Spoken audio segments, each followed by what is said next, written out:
We begin in the southern French city of Nice, where commemorations are getting started to mark the 5th anniversary of a jihadist attack which resulted in the deaths of 86 people.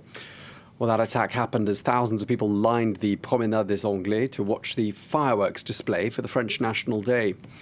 Well, a 31-year-old Tunisian man then drove a truck into the assembled crowds. He was shot dead by the police at the scene. Well, the victims there included people of 19 different nationalities, as well as 12 children. Well, the French Prime Minister Jean Castex is there. We're expecting to see him very shortly, taking part at that ceremony, which is just getting underway there. It's in front of the memorial to the 86 victims of that attack. Well, during the ceremony, 86 doves will be released as a sign of peace. And later in the evening, there'll be a concert which will begin at 10:34 p.m., which was the exact time of the start of the attack. And 86 beams of light will then be shone into the sky to honour those who lost their lives. So that's the scene in Nice. We're expecting the ceremony to get underway very shortly. Crowds there assembled in front of the memorial to the people who lost their lives in Nice on this day 5 years ago. Well, I'm here in the studio with our international affairs editor, Armand Georgian, who's also watching those scenes for us now. And Armand, just let's start by talking about how the sense of trauma that attack brought upon the people of Nice is still very much being felt to this day, isn't it? It's very much an open wound. There are hundreds of people that are still seeing psychiatrists and getting counselling, including many children who saw parents and relatives being essentially torn apart, squashed, and so forth. And, of course, parents seeing their children, again, go under this truck and being killed. So a lot of flashbacks, a lot of very long nights, people not being able to sleep, and so forth. That's still going on, Tom, five years later, of course. And just to get a sense of how many people were affected, you mentioned the death toll, 86 dead, around 400 injured. If you kind of widen that a bit, you can see that around 2,000 people have received some kind of compensation for the government. So these are people who were directly affected, but that doesn't tell you the sort of total numbers of people who have been suffering, because if you think of extended families, friends and so forth that were not eligible for any kind of compensation but who were still very traumatized by this event and what happened to their loved ones, that must be much, much more than 2,000 people. So it is, very much a trauma and a kind of stain on this city in a way. Absolutely. Well, thanks for that, Armand. Let's get a little bit more detail as France 24's Alison Sargent is going to tell us now about the shadow of grief that remains so very present there in Nice.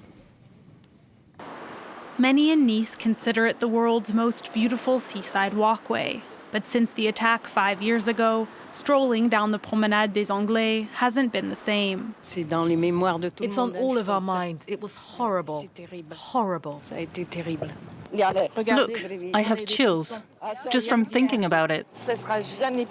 It will never be the same. It's still just as beautiful, but those poor souls that suffered will always be present. At least that's how I feel.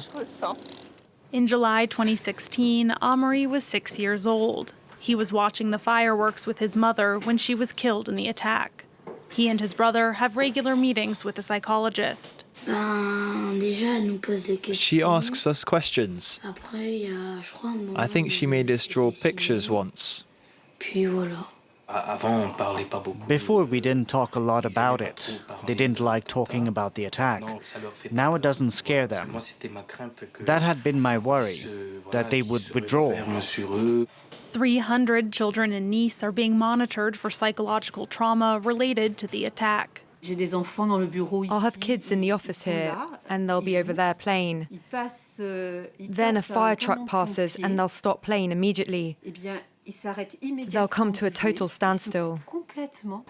Just across the street from the Promenade des Anglais, a monument remembers the 86 people killed, their names forming the shape of a heart. An inscription underneath reads, "In memory of our angels."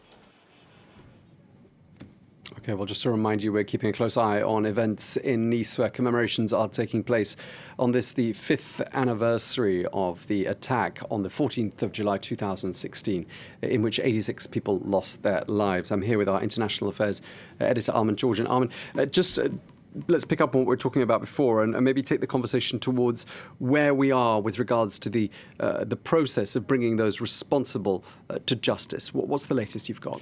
Well, there are 3 alleged accomplices to the truck driver, and they are due to go up before a court in September 2022. So we're already 5 years after this atrocity. It's going to be more than 6 years before the trial actually opens, and that's been a source of frustrations to victims and their families.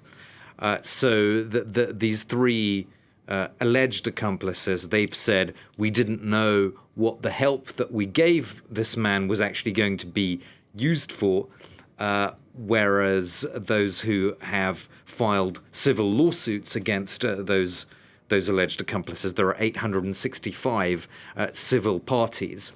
They say that they want these accomplices to be convicted for for complicity. So in other words, knowingly abetting a terrorist attack. And if that were to be proven, then they would risk probably being jailed for life. But of course, we'll have to see what the court comes up with. The crucial distinction then is between, did they know what their help was actually going to be used for, what the goal was, or did they not know? That is going to be the key thing for the court to determine. Okay, and just stay with us, just for the benefit of people tuning in.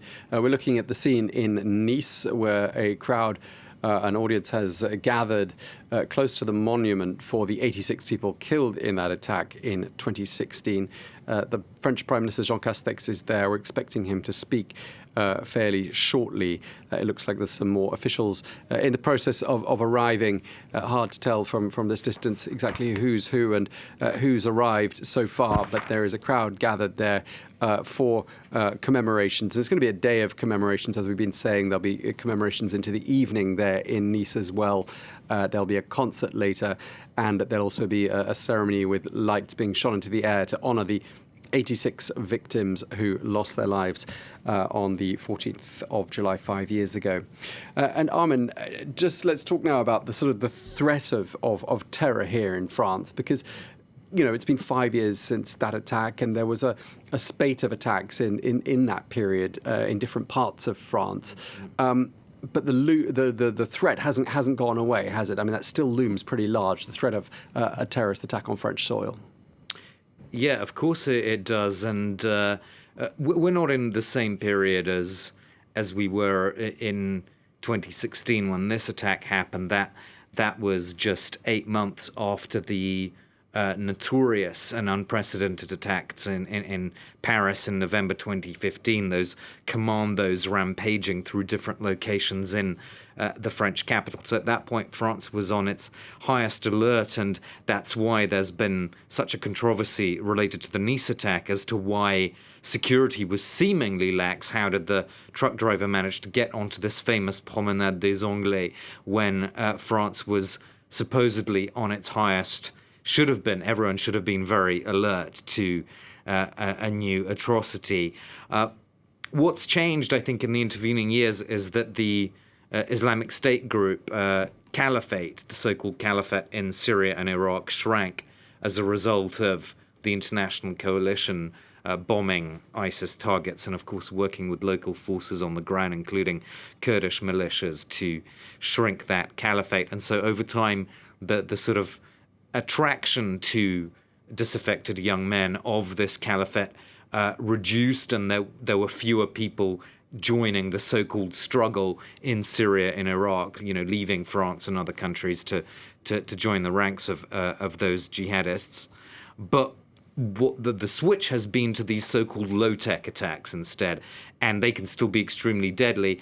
indeed, the Nice attack was kind of a turning point because it was a move away from those sophisticated plots, commando-style operations that we saw in Paris in November 2015, and instead a move to a low-tech attack, simply a man taking a truck, renting a truck and plowing it into crowds of people. So it's actually, to date, probably the most deadly so-called low-tech terrorist attack in France of recent years.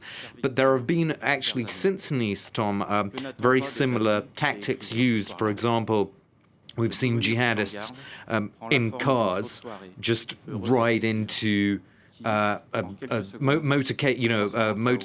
police on motorcycles to knock them over and to injure them or kill them, and of course numerous stabbings, some shocking beheadings which happened not that long ago in a church in Nice, this very city that has been so traumatized, and of course more recently the notorious attack in Rambouillet, that quiet suburb of Paris, very middle-class place where a policewoman was murdered inside a police station. So that definitely shocked the nation, as of course did the beheading of the school teacher. So stabbings, beheadings, cars being used to ram into police, all these things have been continuing, perhaps not on such a big scale as the Nice attack, but still they've been ongoing.